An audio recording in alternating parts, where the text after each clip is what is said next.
Thrifty friends, it's Laura. I hope you're all doing well. Today is our first sleeveless day. It's actually hot. Yay. Jake and I have been out rambling around the countryside for almost 2 hours. Mother Nature's done the hair, so forgive the crazy hair. I'm going to do the last box that I had stashed at the top of my stairs. Hang on just a minute.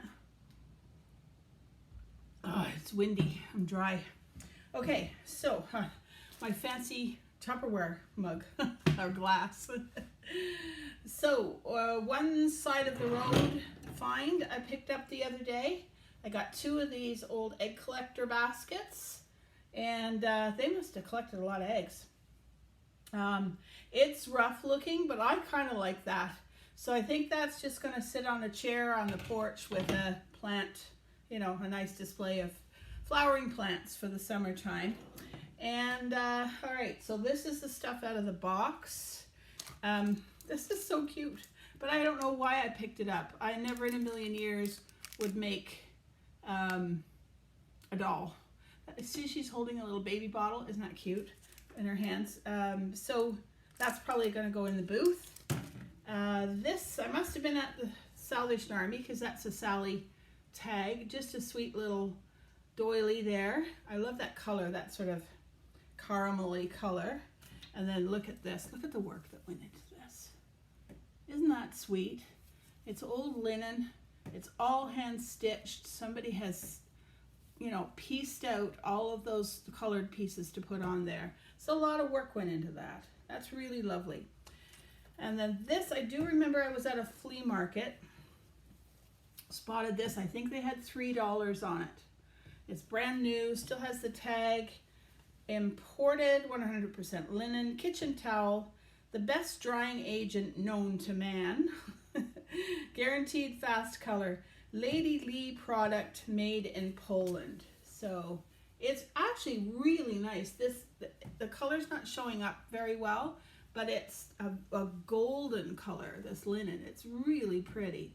So I probably will put that in my booth because I think I can put $10 or $12 on it. And I can never resist any of these sort of things. My favorite recipes, it's never been used. It has a price on it of $7.50. I don't know where that came from. I know I got this at the Sally. So it's got like the headings, cake and pastry, and then it's got their envelopes. Look at that. Is that not the coolest thing? I think they're all the same. Let's see. Yeah, they are all the same. So that's something I will photocopy onto aged paper to use in my junk journals. I won't take this apart. This is just too cool. And then, yeah, all the different categories. And there's this nice heavy paper in the back for you to write your recipes out on, I guess, and then you can put them in the corresponding envelope. So really in beautiful shape. It's probably just going to have to go into my little collection. I really like that. So that's for me. This I think is so cool. And I remember trying to research it when I first picked it up. Can you see the W? That's Westinghouse. So I've never seen Friggy dishes anywhere that are Westinghouse. I couldn't find anything on the internet at all. So if it's a Friggy dish, I don't have the lid. But on my old my catalog, my Eaton's catalog that I showed you before, it was 1932. They have refrigerators in there. They aren't Westinghouse ones. They're other brands. But there's a shelf. There's the little freezer, and then there's a shelf under the freezer that goes like this, and there's a dish that goes in to that little nook, and they called it the defrosting dish. So it was just underneath the freezer. So I'm thinking this might be a defrosting dish out of an old Westinghouse refrigerator. So I need to do more research on that, but I think this is too cool for words. I really like it. It's got a couple of tiny nicks there, but I won't sell it unless it's worth, you know, a lot of money. Unless it's at least a new tire for my car. So I'll have to keep. Oh, I know. The other thing I wanted to say was, interestingly, in that catalog, the refrigerators are mostly propane refrigerators, because back in the 20s and 30s and up into the 50s and in some rural areas into the 60s, there wasn't hydro, so people had to run. People lived off grid. There wasn't a grid where they were. So that's kind of interesting. I like that. This they were going to throw out. Oh, it's all dirty. They're going to throw it out. It's a planter. It hangs on your wall. There's the front of it. Is that not the most gorgeous thing you ever saw? I really like that. And it must have been made at ceramics class by Paul, who was giving it to his grandma. I just think that's so cute, seeing as I'm the world's best grandma. Anyway, sorry, I take that back. I'm sure lots of you are the world's best grandmas. I'm the world's best grandma to 2 people right now. So it looks like the store, that the pottery class was Arnell's, and that sort of rings a bell to me. When I first moved to the Ottawa Valley in early 80s, going to pottery class was the thing. Everybody did it. And I think I remember that name, so it's probably local to the Ottawa Valley. I'll have to ask some friends. Speaking of local to the Ottawa Valley, we have a bottle dump in the backyard that I occasionally have a little scratch around in. I found this one the other day. Unfortunately, it's got a ding there. Matthew, and this is what it looks like on the bottom. So cool old bottle. Just use that in my decor. And then this one is not old at all because it's a screw top, but it's very clearly marked Cheeseboro Manufacturing Company, Montreal. So some stuff when I have time to do a little bit of research on. How's my time? Okay, talk fast. Just because I love the color, I'll use it in my junk journals and my crafting. And this came from a girlfriend. It is a mint set from the Royal Canadian Mint. And I think it's 1983. There's the back of the coins. So the 1983 has no significance whatsoever to me. So I will sell that in my booth. I did look it up. They don't have a lot of value. I think it was under $20. So, that's just going to go in the booth. Okay, 3 really cool things. Gotta have a sip of coffee. Oh, this is my thank God it's Sunday mug. This mug and I have put a lot of miles on.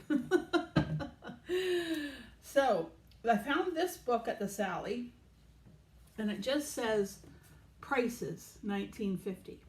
So somebody took a note. Look at the paper on the side. Isn't that cool? Somebody took a notion. They wanted to just keep track of what the prices were. So they just made lists of items, I guess maybe that they bought or didn't buy, and what it cost them. So it does look like there's some personal things, because there's church, 15 cents, milk tickets, $3.80, groceries, 90 cents. She wasn't big on groceries. Sobeys, $2.63. So they must have lived up closer to the city, because there's no Sobeys around here. Repairs on bed, $2.50. This is a hoot. It's really interesting. There's somewhere in here that they paid somebody named Simpson, which is my name, $22. So I don't know what Simpson was doing. But so it does go, there's another year. She's done 1950, 51, 52. And I think she petered out in 52. Yeah, so bus, 20 cents, glasses, $10. Stanfield's was underwear, 63 cents. Gosh, charge the battery. Really interesting, though, to have a look. I wish you'd made more notations in the book as to, what and where they were buying. Like when they bought milk, like was that from the neighboring farmer, or was that at the grocery store? Well, they did go to Sobeys, but they paid for the milk separately, so maybe they were buying that from a neighbor. Back then you could do it and not get into trouble and have to go to jail.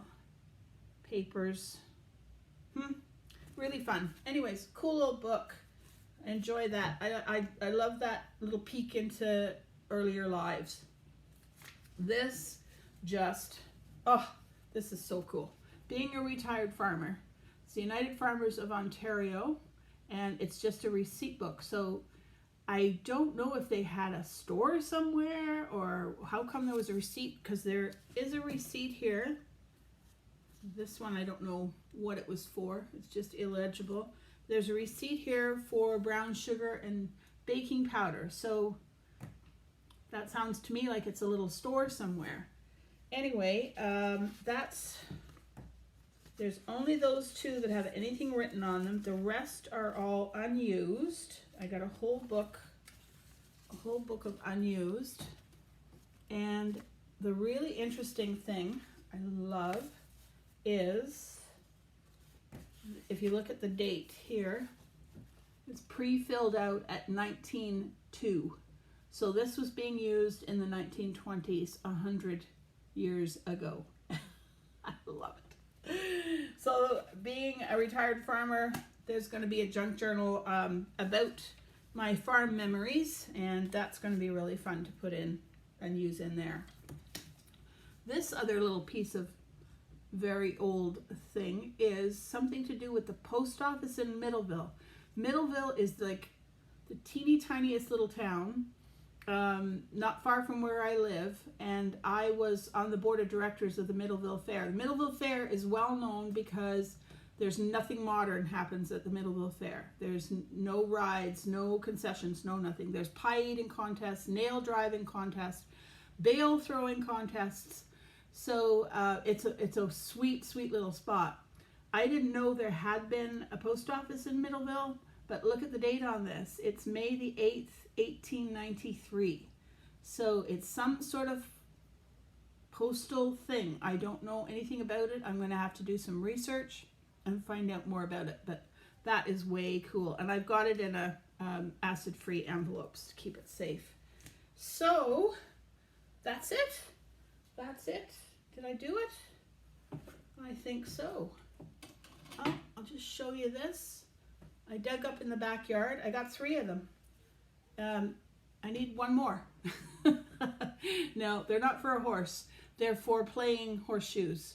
I've never played horseshoes. I've seen people play it, you know, where you throw the horseshoe and it lands on the spike in the ground. And what's that old saying? Close only counts in horseshoes. I don't know what that means, but it's a cool old saying. So, what is it?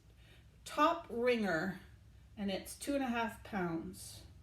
So that'll just, I imagine, I don't know if I'll sell them. I think you need 4 to play the game, and somebody who plays it would probably be quite happy even if they are old. But that was cool. Never know what you'll dig up in the backyard when you live in an old house. So hope you enjoyed my last box of goodies, and I hope the weather's getting great where you are so you can spend some time outside. At least you can have driveway visits with people. My sister came the other day and we sat, you know, in Canada we say don't get any closer than the length of a moose. So we sat a moose length away and had a coffee and a visit. Take care. Talk to you soon. Bye for now.